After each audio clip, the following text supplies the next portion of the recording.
1 kilo chicken घेतलेलं आहे. इथं हळद आणि दही लावून मॅरिनेशनला ठेवलेलं आहे चिकन. तिथं तांदूळ 1 किलो घेतलेला आहे, भिजत ठेवलेला आहे. तिथं तांदूळ भिजत घातल्यामुळे आपलं तांदूळ शिजून मोठं होतं, लांब होतं. तिथं घेतलेलं आहे मिरच्या आणि पुदिना, कोथिंबीर घेतलेली आहे. त्याला आपण आता धुवून घेणार आहे. तिथं अद्रक लसूणची पेस्ट घेतलेली आहे, ते आपण आता वाटून ठेवूया. तिथं आपण तेल तापून घेतलेलं आहे. आता याच्यात आपण टाकणार आहे कांदा टाकलेला आहे आपण फ्राय करायला. त्याच्यात आपण आता टोमॅटो टाकलेले आहे. तिथे तांदूळ शिजवायला टाकण्यासाठी मम्मीने तर पाणी घेतलेलं आहे. तर इथं खडे मसाले घेतलेले आहे. तर इथं मसाल्याचं पान, शहाजिरे, दालचिनी आणि काळी मिरी आणि हे लवंग घेतलेलं आहे. तर हे सगळे खडे मसाले आपण पाण्यात टाकणार. ते इथं अद्रक लसूणची पेस्ट घेतलेली आहे, 2 चमचे टाकलेले आपण. 3 चमचे टाकूया.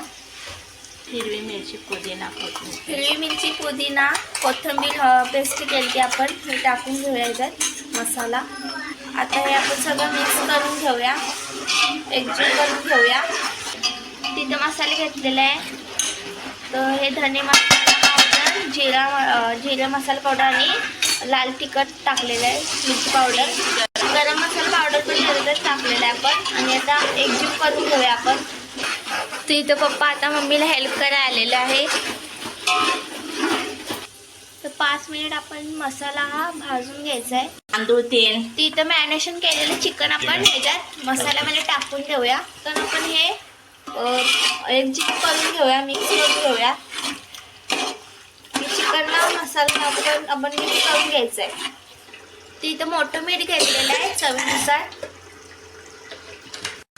तर आपण मिक्स करून घेऊया मीठ टाकलेलं. हे चिकन हे आपण जास्त शिजून घ्यायचं नाही आहे, थोडंसं कच्चं ठेवायचं चिकन. तिथं कोथिंबीर आणि पुदिना टाकत आहे मम्मी. हे मिक्स करून घेतलं आहे आपण. तर ह्याच्यात मी आता मम्मीने भात टाकलेला आहे, पाणी घालून झालेलं आहे. तर तिथं आपलं तांदूळ शिजलेला आहे, थोडं कच्चं ठेवलेलं आहे. 80% शिजवायचं. 80% शिजवलेला आहे पण तांदूळ. तिथं मम्मी भात टाकत आहे आता मसाल्यामध्ये. या तिथं ऑरेंज रेड फूड कलर टाकलेला आहे.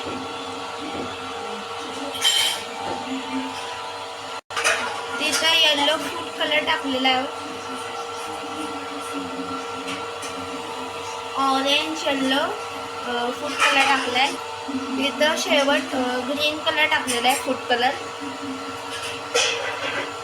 तिन्ही कलर टाकलेला आहे इथं आता. तिथं पप्पा आता मम्मीच्या आणि परत हेल्प करायला आलेले आहे टोप उचलायला.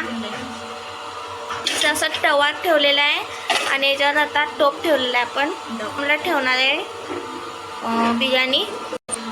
तिथं अशी ओढणी आपण तिथं तव्यावर आपण ठेवलेलं आहे दमसाठी. आणि इथं वडणी आपण हे केलेले आहे, बांधलेले आहे. आणि इथं असं आपण ठेवून देऊया. आणि ह्याच्यावर आपण आता वरवंटा ठेवून द्यायचं आहे. तिथं असं वरवंटा ठेवलेलं आहे. 5 मिनिट फास्ट गॅसवर ठेवून द्या. नंतर मग 10 मिनिट झाल्यावर की स्लो फ्लेमवर ठेवून देऊया. आता असं दाखव ना, तिथं बघा बिर्याणीतून किती छान वाफ येत आहे आणि सुगंध तर खूप छान सुटलेला आहे. तर मी तुम्हाला ते बिर्याणी खाऊन दाखवते. तिथं मी एक घास घेतलेला आहे, तो खूप छान झालेली आहे. आणि मला मम्मीच्या हातची बिर्याणी खूप आवडते, चिकन दम बिर्याणी. तर तुम्ही पण ही रेसिपी ट्राय करून बघा. आणि व्हिडिओ आवडला असेल तर लाईक अँड सबस्क्राईब करायला विसरू नका, बेल आयकॉन क्लिक करायला विसरू नका, फॉलो करायला विसरू नका. पुढच्या व्हिडिओमध्ये भेटूया, तोपर्यंत बाय बाय.